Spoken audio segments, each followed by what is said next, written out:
How's it going, everybody? Sam here with another Nomad survival video, and just to kind of go with the theme, we're going to be making an updated soul farm for major update number 5. Things have changed a little bit, but the soul numbers aren't that insane, so in comparison to how it was before, still not that different, but just going to go into it. Well, pretty much like 2/3 of the way through right now. There's no reason to watch me stand still, basically, but basically for the character, we're going to be going the knight, and the reason being the level 60 evolution path. So at level 30 if you go with the left path, and then at level 60 if you go with the right path. I think it's called Commander Army. Basically, you're able to cast your ability non-stop. It's hard to see because of Fireball, but basically you're just casting 100% of the time, so this helps you kind of farm mobs as fast as possible. For the map, obviously we're going to be playing on the Crossroads, the reason being the Crossroads just has a higher mob density. I don't know if it's just because like the max number of mobs that are able to spawn on this map is higher or what, but in comparison to all of the other maps, none of them are even close to the Crossroads in this regard, so definitely the #1 pick.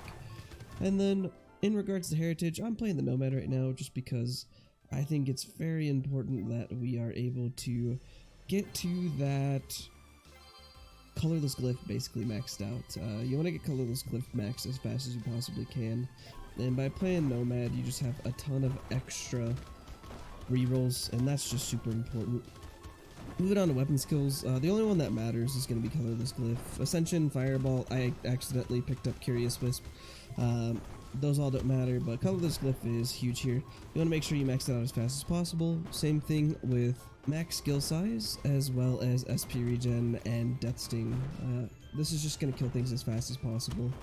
If you are lucky enough to get the reroll relic for the Colorless Glyph, basically just doesn't double it in size anymore, but it makes it 50% larger.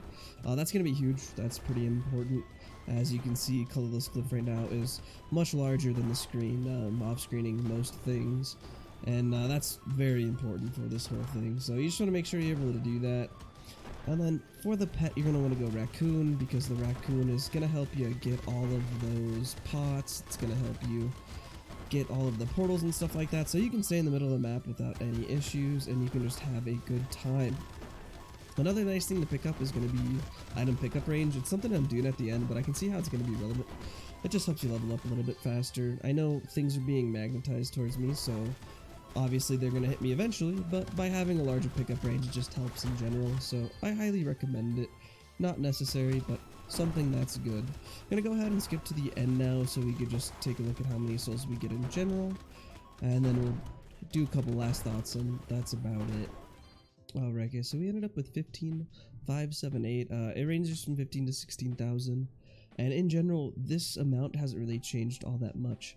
The nice thing is it's still consistent. The negative is that I was hoping with the increase in cast time from the Knight's level 60 evolution path that we're going to be able to pull in some more souls, but it seems like the souls are more capped based on map than it is anything else. Doesn't matter if you kill things really fast, there's a max basically.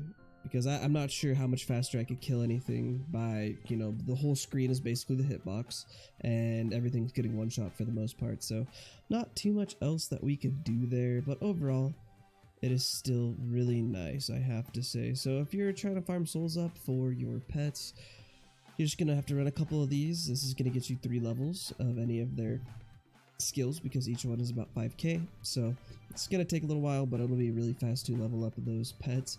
It's super important to level your pets up because those stats are across the board just a big upgrade. It's just like upgrading from the store. They last forever. It's applied regardless of what pet you have attached, so you don't only get the stats that you get from, like, say I have the Racoon on, you know, I don't just only get the 10% bonus coin. You get this, you get this, you get these, you get all of them. Doesn't matter which one you have attached, and if you're wondering, it's because it says it right there. This is a passive trait, and the bonus affects the player. This bonus is active at all times, even if this pet is not selected. So it's really important to get these leveled up, because this is just a lot of free stats, and some of these are actually even better than the ones in the store. It's also easier to farm souls than it is coins. Granted, with the new coin guide, you're going to be getting around the same amount of souls and coins now, so it's kind of nice.